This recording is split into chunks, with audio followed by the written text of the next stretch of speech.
क्या आप भी देश और दुनिया की खबरों से रह जाते हैं बेखबर?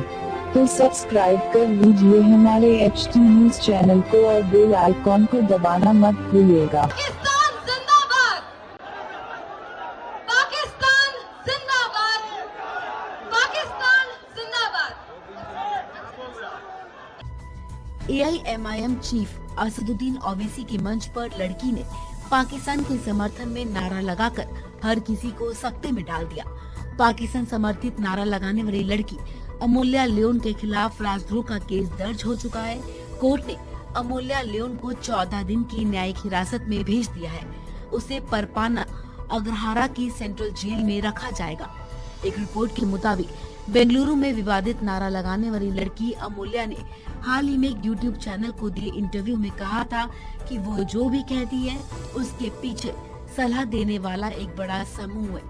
अमूल्या ने कहा था कि मैं सिर्फ चेहरा हूँ, मेरे पीछे एडवाइजरी कमेटी काम करती है और वो सलाह देती है। वही लोग बताते हैं कि आज क्या बोलना है और मैं वही बोलती हूँ। पूरी टीम काम करती है। बहुत सारे सीनियर एक्टिविस्ट, मेरे माता पिता और छात्रों का एक बहुत बड़ा समूह इस टीम का हिस्सा है।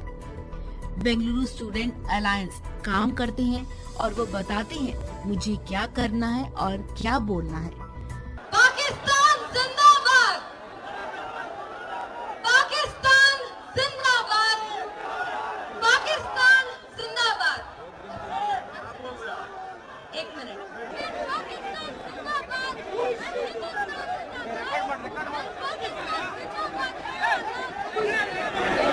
अमूल्या लियोन के विवादित नारों को सुनकर न सिर्फ राजनीति सुलग रही है, वहीं उसके पिता ने बेटी के बयानों से पल्ला झाड़ लिया है।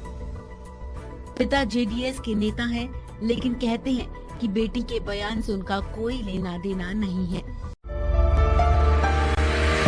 बहनों और भाइयों, चांद सितारों जैसे चमकते दमकते जेवरात आपका इंतजार करते हैं MS ज्वेलर्स के शोरूम पर। कुवैत, तुर्की, सिंगापुर, कलकत्ता और मुंबई की शानदार डिजाइन्स के बेहतरीन जेवरात आपके इंतजार में। हसीनाओं के हुस्न को करे दोबाला। 916 हॉलमार्क ज्वेलरी। MS ज्वेलर्स के जेवरात बाजार से कम दाम में। MS jewellers, opposite Apollo hospital, Hyderguda, Basheerbagh, Hyderabad.